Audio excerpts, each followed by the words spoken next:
Hi అండి. అందరూ ఎలా ఉన్నారు? హోప్ మీ అందరూ చాలా చాలా బాగున్నారనుకుంటున్నాను. Thank you for subscribing. Please keep on subscribing for లేక my channel for some more days అండి. హోప్ మీ అందరూ చాలా చాలా బాగున్నారనుకున్నాను. పేరు పేరున ప్రతి ఒక్కరికి చాలా చాలా థ్యాంక్స్ అండి.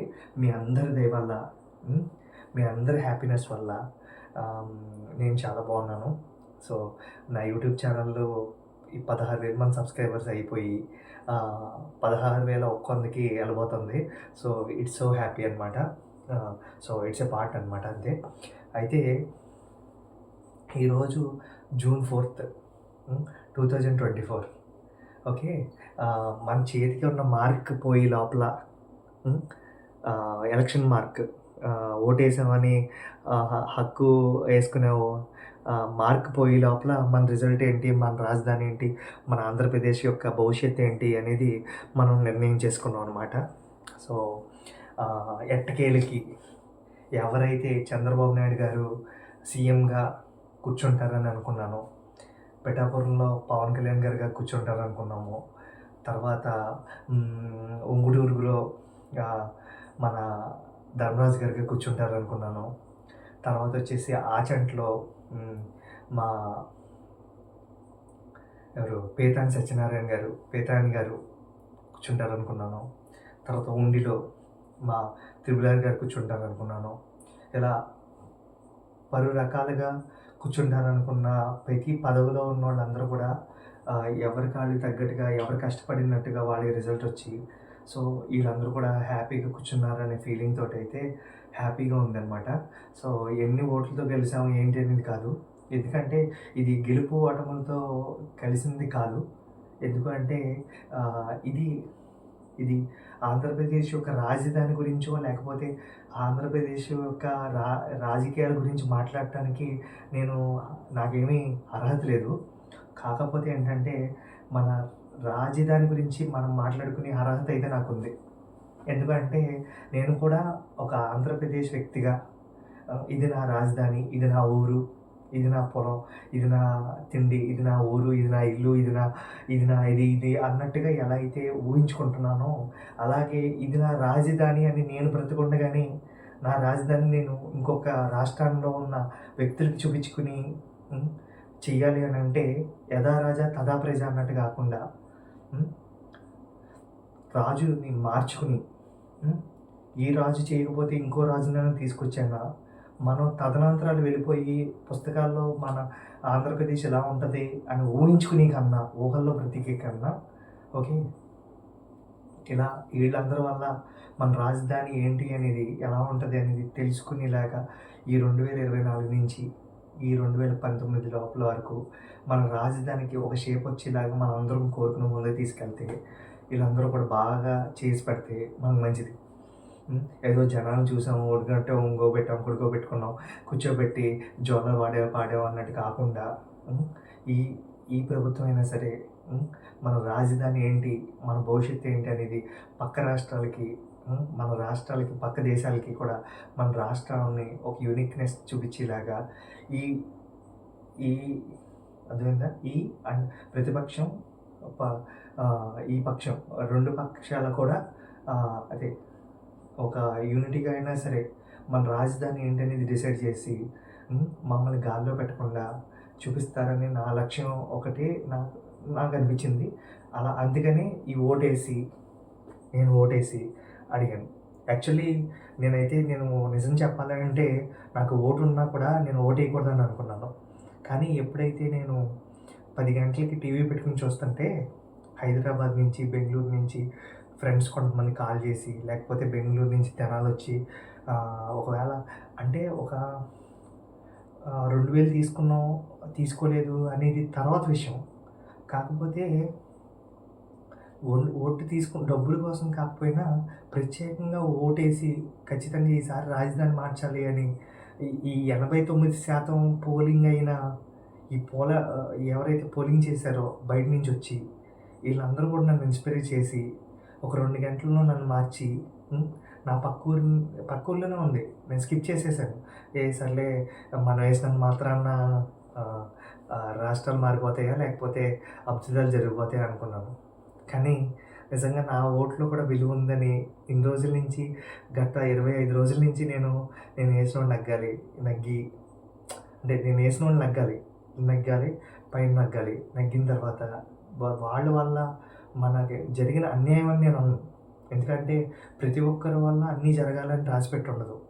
ఎందుకంటే ఒకళ్ళు ప్రజలను బాగా చూసుకోగలరు, ఒకళ్ళు రాజ్యాన్ని బాగా చూసుకోగలరు, ఒకళ్ళు రాజ్యాంగంలో ఉన్న కొంతమందిని బాగా చూసుకోగలరు. అలా ఒకరి టాలెంట్ ఒకరికి.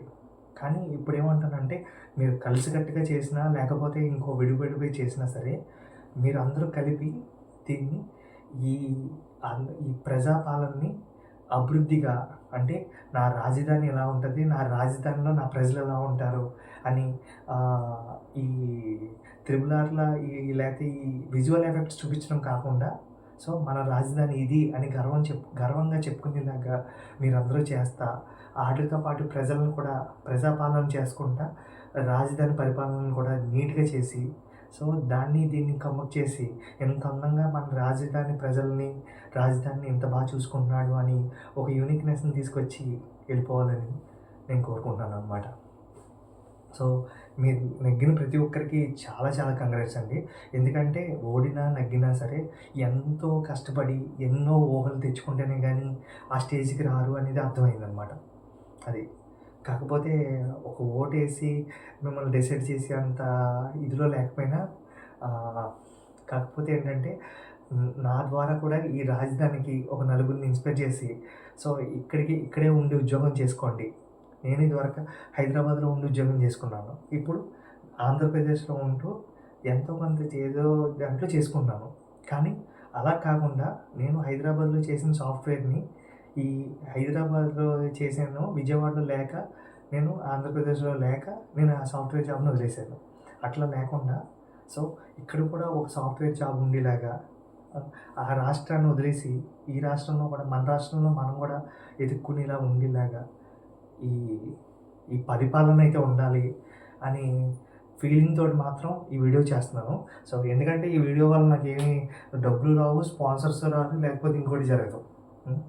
అదేవిధంగా ఒక చిన్న వీడియో చేయడానికి నేను ఒక 10,000 రూపాయలు అంటే ఒక 5,000 రూపాయలు క్లాత్ కొని 5,000 రూపాయలతో 3,000 రూపాయలతో కుట్టించి 700 రూపాయలు షర్ట్ వేసుకొని సో 2,000 రూపాయలు వాచ్ పెట్టుకుని 2,000 రూపాయలు షూ వేసుకుని అదేవిధంగా సో ఒక 30,000 రూపాయలు ఫోన్ పెట్టుకుని ఒక వీడియో చేస్తున్నాను. సో అట్లాగే మన రాజధానిని కూడా మీరందరూ దగ్గర అంటే అంత అందంగా విజువలైజ్ చేసి చూపించాలి. అంతేగాని మేము మా తదనంతరాల్లో వెళ్ళిపోయిన తర్వాత పుస్తకాల్లో చూపించుకుంటా మా రాజధాని ఎలా ఉంటుందేమో అని ఊహల్లో బతికేసి 30 సంవత్సరాలోడు 70 సంవత్సరాలు వచ్చేదాకా మా రాజధాని ఎలా ఉంటుందో తెలియకుండా చచ్చిపోయి దౌర్భాగ్య స్థితికి మేము వెళ్ళకుండా ఓకే మేము ఉండగానే ఆ రాజధానిలో 2-3 కర్రలు పట్టుకుని సులువుగా చూపించుకుంటా ఓకే ఈ బొమ్మ అనుకుంటా గుర్తు తెచ్చుకునేలాగా రాజధానిని ఒకరోజు వెళ్ళి రాజధాని కూడా చూసి రావచ్చు అని పిచ్చిలాగా మీరు చేయాలని నేను అనుకుంటాను. ఎందుకంటే నాకున్న ఫ్యామిలీ ప్రాబ్లమ్స్ వల్ల నేను హైకోర్టుకి అమరావతికి వెళ్ళడం జరిగింది. సో అక్కడ అభివృద్ధి రాష్ట్రం విడిపోయిన తర్వాత అభివృద్ధి బాగానే జరిగింది.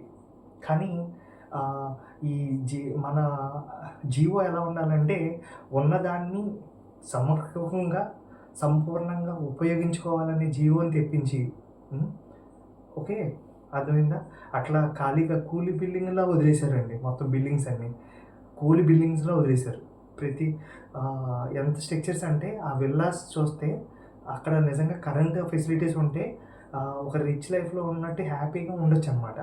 అలాంటి బిల్డింగ్స్ని కూడా వదిలేసి ఒక పాడుపడిన బిల్డింగ్స్ లాగా వదిలేశారు మొత్తం అమరావతిని. అలా కాకుండా నెక్స్ట్ టైం మాత్రం జీవో అంటే యథా రాజా తథా ప్రజ అన్నట్టు ఈ రాజు ఉండొచ్చు, ఇంకో రాజు ఉండొచ్చు. కానీ ప్రతి రాజు ఇలా పడగొట్టడాలు కాకుండా దీనంతటికీ కలిసి చేయాలని ఎంతో కొంత నాకు తెలిసిన నాలెడ్జ్లో షేర్ చేయాలని చెప్పి చెప్తున్నాను అంతే. ఎందుకంటే మా జీవితంలోనే జరిగిపోయిన తప్పుల్ని ఇట్లన్నీ కంపేర్ చేసుకుని చూస్తూ ఉంటే నాకు ఇప్పుడు ఏం భయం వేసింది, నేను రాజధాని చూడకుండానే అంటే బ్యాగ్ సర్దేసుకుంటానేమో అనిపించింది. సో ఇప్పుడేంటంటే రాజధాని ఏంటి? ఓకే. ఆంధ్రప్రదేశ్ రాజధానా? ఓకే. ఆంధ్రప్రదేశ్‌లో అమరావతి రాజధాని. ఓకే. ఓకే. అక్కడికెళ్ళి ఒకసారి చూడొచ్చు ఈసారి అన్నట్టుండాలి.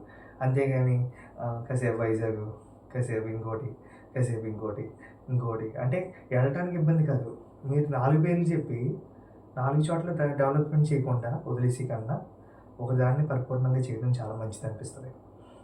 సో ఆ రిజల్ట్ ఇది చాలా చూపించారు.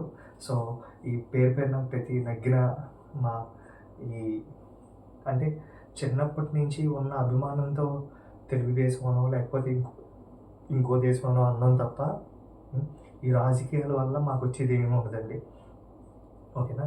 జస్ట్ ఇది ఒక హ్యూమన్ రైట్‌గా నా రైట్స్ ప్రకారం నా ఓట్‌ని ఇంత బాగా వినియోగించుకున్నాను. ఓకే. ఓకే. మా ఊర్లో రాకపోవచ్చు, లేకపోతే రావచ్చు. ఓకే. దగ్గరికొచ్చి ఆడుకోవచ్చు. కానీ నేనైతే బానే ఉపయోగించుకున్నాను అన్న ఫీలింగ్ చూపించుకోవాలి అని చెప్పి హ్మ్. ఈ రాంగ్ డైరెక్షన్ ఇవ్వకుండా మంచి డైరెక్షన్‌లో మీకు అన్నీ చూపించుకుంటూ ఎళ్ళాలని భలే అనిపించిందనమాట. సో, పేరు పేరున ప్రతి ఒక్కరికి చాలా చాలా థాంక్స్ అండి. సో, నా సోది అనుకోవద్దు. ఎందుకంటే ఎందుకంటే జీవితంలో కొన్ని కొన్ని చిరాకులు, పరాకులు చూసేసాం కాబట్టి మాకు జీవితం విలువ తెలుసు. నాకు జీవితం విలువ తెలుసు. సో, అందుకని ఒక ఓటు విలువ అనేది అలాంటివి తెలిసి కొంచెం ఎగస్ట్రాలు మాట్లాడుతున్నాను. అంతేగాని దీనివల్ల ఏమి 10 మందిని ఇన్‌స్పైర్ చేసేద్దాం, లేకపోతే నాకొచ్చేసి వ్యూస్‌ని కూడా ఏదో వ్యూస్ చేసేద్దాం అని నా ఉద్దేశ్యం అయితే కాదు. కానీ బెస్ట్ చాయిస్ అనమాట. సో, అందుకంతే ఇంకేం చెప్పలేను. Please keep on subscribing. నా బాధ మాత్రం సబ్స్క్రైబర్స్ మాత్రం సబ్స్క్రైబ్ చేసుకోండి.